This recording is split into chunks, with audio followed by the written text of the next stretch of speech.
Hi everyone, and welcome back to a new lore and stories video. If you're new here, my name is Cindy and I tell stories in The Sims and help you improve your gameplay. Today, we're braving the backwater bayou of Twinbrook to meet the rumored inbred family of The Sims 3, the Bayless family. Twinbrook is one of my favorite worlds in The Sims 3. It was introduced with the Ambitions expansion pack, and it has a whole host of lore and stories attached to it. There's a lot to explore in this world, but in my opinion, the most interesting family of all is the Bayless family. Maybe because I grew up in the South amongst families just like this one, they warm my heart a little, besides the inbreeding, but that's another issue. The Baylesses live here in the swamps of Twinbrook, way down a dirt road. Nobody else lives near them, and this is the Marsh Mansion at 153 Herschel's Pond Road. This is known as the Backwater Bayou portion of Twinbrook. I love the scenery in this part of Twinbrook. It's just so atmospheric, and when you load up the Bayless' household, you can see that they live out here in a very swampy area. There's lots of fog, lots of water, and their house is just about as redneck a house as Sims can get. The first thing you notice is their camouflage truck out front, their tin roof. They have a huge porch on the back of the house, complete with garage door that leads to the kitchen, and a nice, lovely view of the bayou. Born on the bayou. I gotta sing a little Credence, I'm sorry. It just fits. So if we go inside the house, you will see the theme of camouflage throughout. In the bedrooms, in the bathroom, there's like a very kind of country nature type of theme going on here. Fish hanging on the wall. Downstairs, we've got a full set of camouflage, living room furniture, a wood burning stove, and a kitchen with a garage door in it. And I can tell you, this is fairly accurate.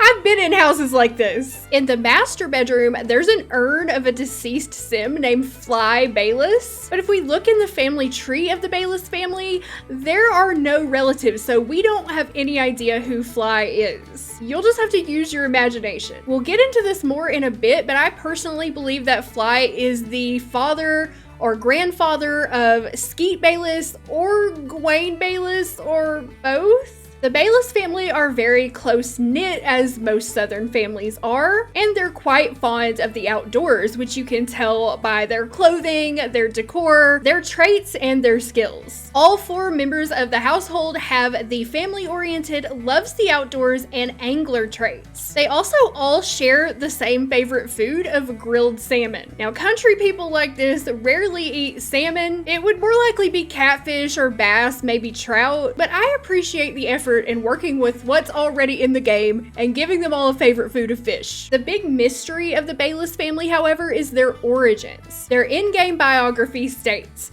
"The origins of the Bayless name are a bit hard to track down. Written records, where legible, even 2 generations back, use the less, lis, and even lies suffix of varietals." I don't think varietals is a word. Maybe I'm wrong. Debt prison records from 1788 list one Philip Bayless as a catfish thief and chronic reneger, but lineage is circumstantial at best, and like Little Chase says, why y'all cares about apostrophes?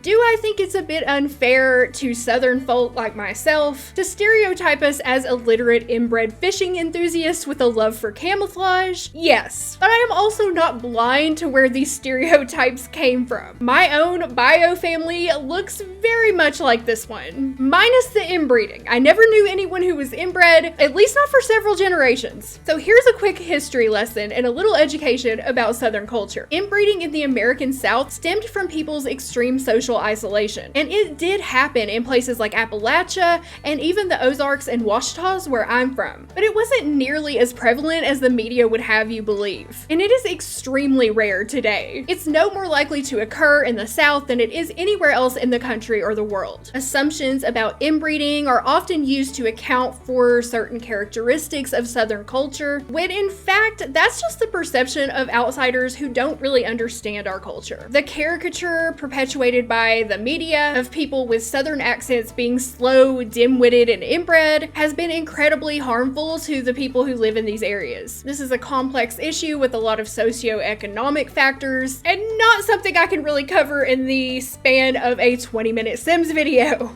But I can still laugh at myself and my kinfolk without getting my panties all in a wad about it. So simmer down, snowflakes, and let's get back to the Bayless family. As their family biography suggests, the lineage of the Bayless family has been quite hard to track down over the generations. No relatives are found in the family tree of any of the Bayless family members, but Gwayne's bio does hint at inbreeding. Her bio says despite her charming city-like personality, Gwayne was actually born in the Riverlands. I just want to stop right there and say I can tell you right now that a Southern person did not write this. We don't call it the Riverlands, we call it the Bottoms. My daddy was born and raised in the River Bottoms, and I've never heard anyone refer to it as anything else. The family lineage is a bit murky, and anyone who's ever tried to track it down has only been led in circles. So this is the part that many people assume hints at inbreeding. The family line goes in a circle. However, there is another theory for this, and one that I personally think is more likely, based on other clues that we have of the family's history. And that theory is that the family had poor record keeping over the generations, so it's been difficult to track them. The suggestion that they tend to forget to pay their bills and the reference to debtor's prison might substantiate that claim. Plus the fact that they have no ancestors in their family tree, but we do have the urn here of Fly with no indication of who he is, leads me to believe that they might have been trying to distance themselves from their past ancestors and their crimes. Yes, this theory does still point to them being dim-witted, but it's true that record keeping wasn't always seen as important in some families like this. Names were often spelled incorrectly due to illiteracy or clerical mistakes that nobody cared about. My maiden name changed so drastically from the 1700s that it's barely the same name anymore. It doesn't even start with the same letter. And that makes it difficult to find out exactly who your relatives were. And again, it could be that they purposely lost those records to distance themselves from that past. So my theory is that they are not in fact inbred, but just more a typical Southern family with hard to pin down family history. Now, I might be biased because I'm Southern and I don't like to perpetuate Southern stereotypes, so let me know if you disagree in the comments. Now, let's meet the rest of the family. Skeet's smarter than your average Riverlands inhabitant, or as my daddy would say, bottom dweller. From the garage door in the kitchen to spray painting the family truck in camouflage, this guy's a true to life utilitarian. He claims it's just his good old-fashioned survival skills. Survival skills are very valuable and prized in the rural South, and I think they did a good job of portraying a typical Southern patriarch in Skeet, despite his awful name. Skeet has a level 5 fishing skill, and he works as an epitaph writer at the local cemetery. He's also an absent-minded slob, in addition to the family traits of loves the outdoors, family-oriented, and angler. Skeet also gets a mention in The Sims 4 as part of an item description for the Profit and Postrophes armoire that came with movie hangout stuff. Profit and Postrophes Plum Bob Pickers, Season 9, Episode 2, 153 Herschel's Pond Road, Twinbrook. Steven and Chico, which I believe are references to Sims from Blue Water Village in The Sims 2, return to the mouth of the Simisloss Creek to visit their old friend Buddy Bailey. The past 7 years have been kind to Buddy, having found great success after his appearance on Plum Bob Pickers in Season 2. In fact, he's moved into the former Knack mansion. It seems Patina's 15 minutes of fame quickly came and went, and she left town after her family left her. It should come as no surprise that love fades quickly when someone who can't stand art marries an artist who suddenly can't find success. After catching up with Buddy, the two take a drive around the outskirts of town with an eye for pickin'. They come across the Bayless family shack, affectionately known as Marsh Mansion, with odds and ends strewn about the front yard. Suddenly, Chico spots it, an original patina Knack armoire. What a coincidence. I ain't never done like that sideways dresser. It came from them rich folk parts, said Skeet, right before shaking Chico's hand. More southern stereotype, but it's funny, what can I say? Skeet's wife Gwayne is a freelance writer in the journalism career. I like to think she writes about hunting, fishing, homesteading, and other country lifestyle things. She's actually the oldest member of the family, being 1 day older than her husband. Gwayne has a higher fishing skill level too, level 7. Plus, she's brave and a daredevil. Skeet and Gwayne's oldest child is the very unfortunate looking Chase Bayless. Oh my god, you stupid piece of crap university mascot.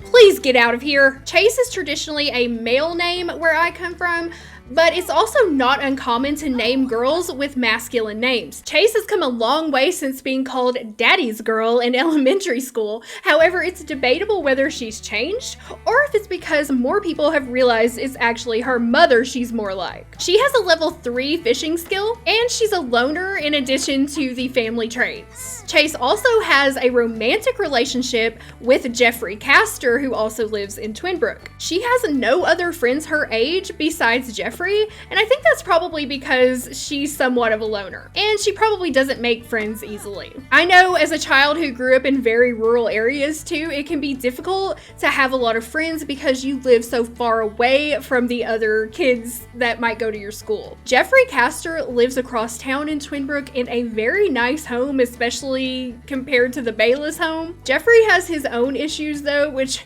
we'll get to in another episode, but suffice to say that he's an evil, hot-headed coward. He's also enemies with all of his family members, and the only person that he really likes is Gwayne. She's been the only one who he has ever opened up to in his life, and I think maybe she brings out a little of the good that can be found in Jeffrey, what little there is. They have an extremely close relationship. As you can see, their friendship is completely maxed out, and neither of them have any other friends outside of each other. Jeffrey also dresses like he's a teenager from that 70s show, so maybe their lack of style helps bond them together. The youngest member of the Bayless family is little Tay. Tay's general dislike for school began with a spat over apostrophes in kindergarten. They really got a thing for apostrophes in this family. If he finishes elementary school this year or next, it will be by his parents' sheer force of will. So again, this kind of points to him being a dumb redneck kid, but to be honest, I knew a lot of these kids, so I can't get too mad about it. Tay has the family traits of loves the outdoor, family-oriented, and angler. He also has a level 1 fishing skill, and I assume like most southern kids, he's probably gone fishing with his parents since the time he was old enough to walk. Another interesting thing about Tay is that he has a special hairstyle that is only available in Create-A-Sim if you use the unlock outfits cheat or through the stylist makeover. Aww. Because of their fishing skills and traits, when you play the Bayless family, they will usually have wants for things like to go fishing, catch something with live bait, or to learn gardening, lots of outdoor type of things. I always like to start a garden for them because most southern families that I have been around in my life usually grow something of their own, and it ain't always food, you know what I'm saying? But they have a lot of room on their lot where you could start a garden for them. If we go into build mode, there's a lot of room over here. It's a little bit, the ground is a little bit lumpy, but sometimes, you know, you gotta work with what nature gave you, and you gotta smooth this out and make a garden. But I always like to do that for them, especially since they love the outdoors. They love spending time together. A garden's a really nice activity for them. In order to plant a garden, you either have to go find some seeds or go to the grocery store and buy some fruits and vegetables to plant. I prefer looking for seeds because it's just fun to me. How many times I've scrolled all over the land looking for seeds for my Sims to pick up and plant.